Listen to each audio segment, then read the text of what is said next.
Tudo bem, pessoal? Aqui quem fala com vocês é o Guilherme Carvalhal e no vídeo de hoje nós vamos falar sobre literatura. Dessa vez, sobre uma das maiores peças teatrais da Grécia Antiga. Então, já deixa aí a sua clicada em curtir e se inscreva para acompanhar o nosso conteúdo.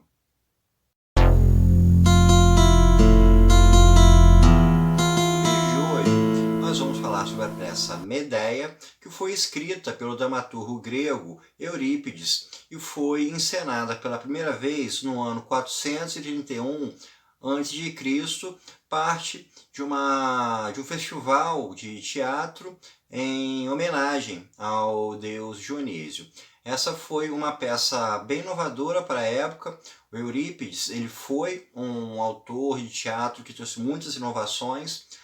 Uma delas é o chamado Deus Ex Machina, que é o uso de mecanismos para se gerar determinados efeitos, como suspender pessoas e etc. A história de Medéia ela faz parte de um certo conceito que você tinha na Grécia Antiga, em que as histórias teatrais eram muito baseadas em mitos e lendas e toda essa mitologia grega. Então, para a gente compreender a Medéia, a história da Medéia, a gente precisa antes conhecer uma história prévia que não está nessa peça teatral, mas que é fundamental para a gente saber como os fatos vieram a acontecer.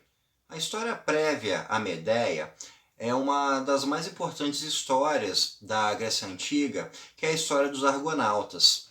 Na história dos Argonautas, o herói Jasão recebe a missão de buscar o Velocino de Ouro no reino da Cólquida. Cólquida é hoje onde fica a Geórgia, nas margens do Mar Negro. Então, o Jasão, para cumprir essa missão, ele recruta uma série de heróis gregos, como Castor, Pólux, Teseu, Hércules. Então, é uma jornada de aventura que conta com muitos dos grandes nomes dos heróis da Grécia Antiga. E eles partem em um navio chamado Argo, que dá o nome a essa história, essa epopeia, né, que são os Argonautas, e vão rumo à Cólquida.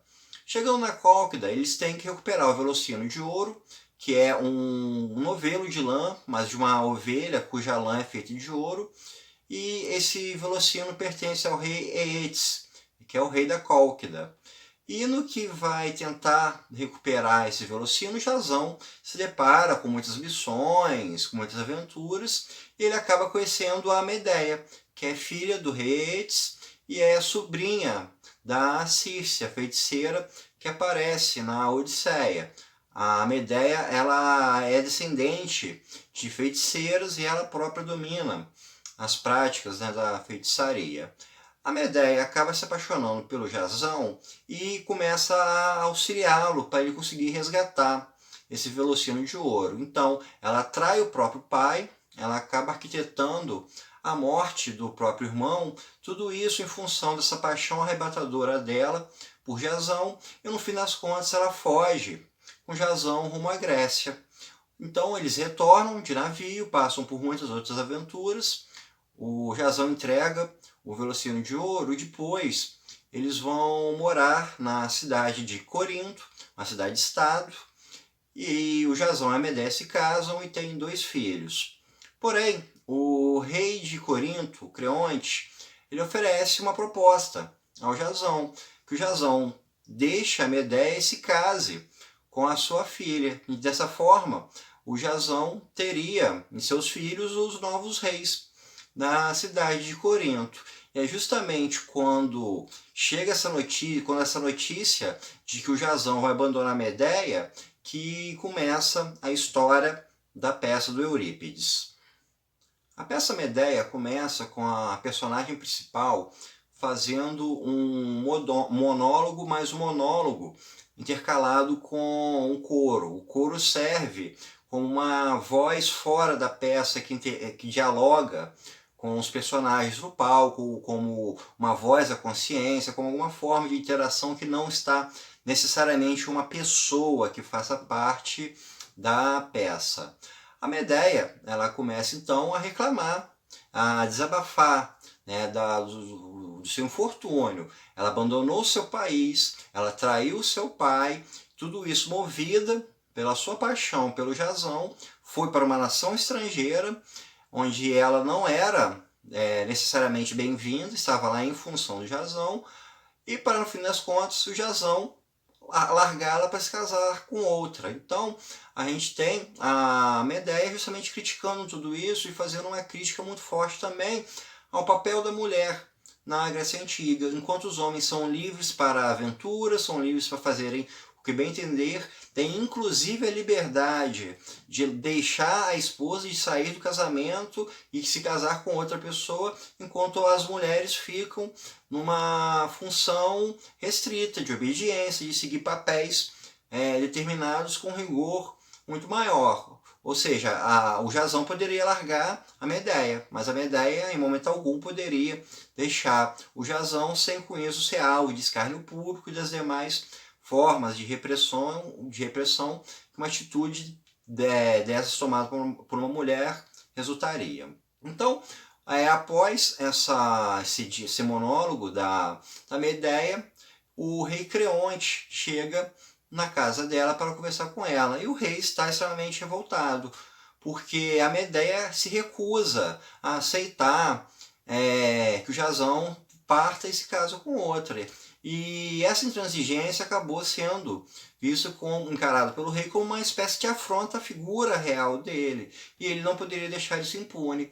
Então ele ordena que a Medéia vá embora de Corinto. Ela tem que ser desterrada de Corinto, porque ela seria uma espécie de criminosa ao intransigir das decisões que o rei tomou. A Medéia, de imediato, ela bate de frente com o rei, ela diz que não vai desistir, que a sua posição é essa, porém, ela suplica ao rei que lhe dê um dia a mais em Corinto, que no dia seguinte ela vai embora de lá. E o rei concorda com isso e fala, se no dia seguinte ela e os filhos delas ainda estiverem em Corinto, ela vai ser morta. E nisso, o rei vai embora. Logo depois, chega o Jasão para tentar conversar com ela, para tentar pôr os termos, e aí a gente tem um conflito entre as duas pessoas, né?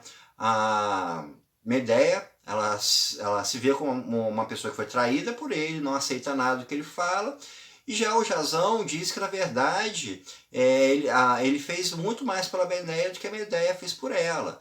Ele diz que ele tirou Medéia de um reino bárbaro, que ele levou para uma cidade grega, que é uma cidade civilizada, onde a Medéia tinha uma vida, tinha recursos, tinha uma reputação muito melhores do que ela tinha na Cólquida. E a Medéia, ela bate o pé dizendo que ela perdeu tudo na vida, que ela abdicou de tudo na vida para seguir essa paixão, e o Jasão a deixou de lado. Nisso o Jasão vai embora e não há nenhuma concordância entre os dois. Logo em seguida, a Medéia se encontra com o rei Egeu, que é o rei de Atenas. O rei de Atenas estava passando por Corinto porque ele havia ido consultar um oráculo para saber o motivo dele não conseguir ter filhos. A Medéia, então, lhe diz que conhece artes de feitiçaria que podem fazer com que o rei venha a ter filhos. E suplica a ele para que, assim que ela for desterrada de Corinto, para que ele a receba em Atenas e a proteja na sua cidade. E o rei Egeu concorda com isso. Então, a Medéia consegue firmar um acordo de um lugar para ela ir depois que ela saísse de Corinto. Esse dia a mais que a Medéia ganhou nessa conversa com o rei Creonte, deu tempo para ela arquitetar uma vingança dela contra o Jasão. Ela pega uma tiara e ela usa uma feitiçaria nessa tiara para matar a filha do rei, que vai ser a nova esposa de Jasão.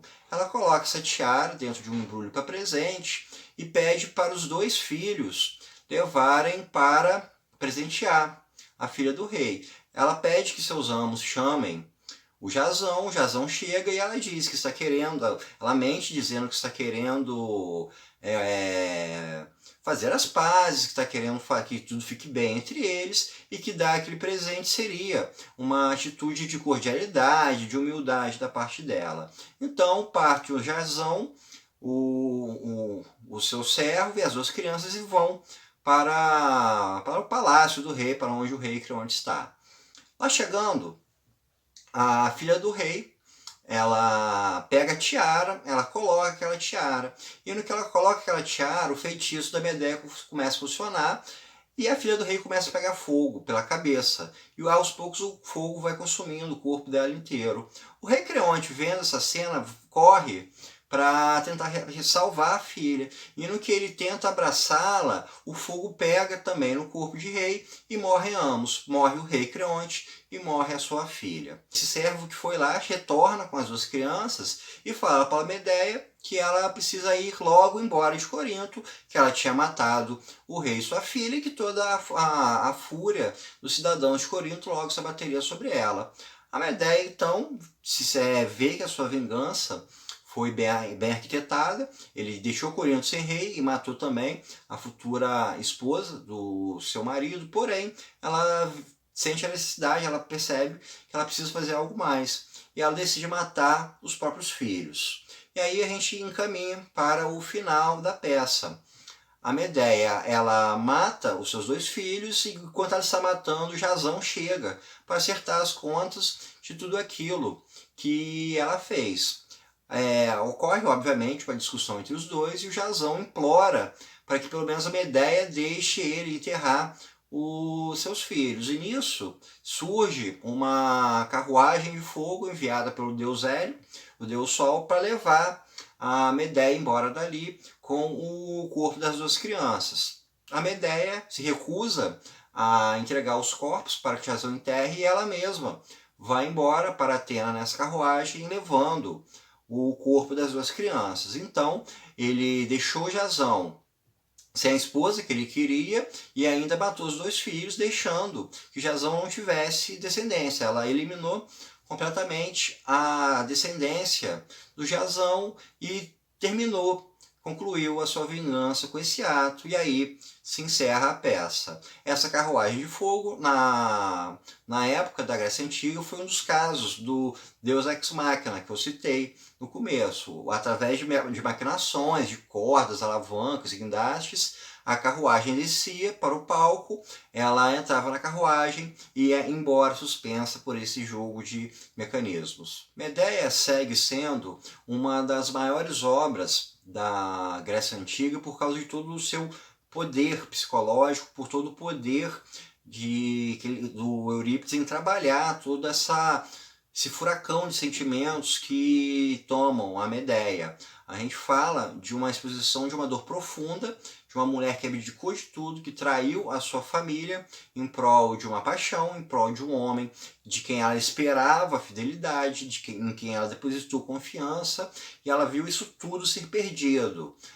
E além de ver isso tudo ser perdido, ela foi tratada como inimiga num povo pelo qual ela perdeu tudo. Então a gente tem uma mulher em um ato de extremo desespero, uma mulher que de uma certa forma responde a toda a violência que ela está sofrendo, a ponto de ela já não era aceita na sua nação natal, que ela traiu, e já não seria aceita em lugar nenhum. Então ela arquiteta toda essa vingança, uma vingança extremamente cruel, movida ou pelo desespero, ou até mesmo pela profunda raiva, pela profunda fúria contra o Jazão. E com isso a gente tem uma das mais complexas análises sobre sentimentos humanos, nesse caso sobre a vingança, sobre a loucura e sobre o amor. Então, pessoal, isso é tudo por hoje. Espero que vocês tenham gostado e até o nosso próximo encontro.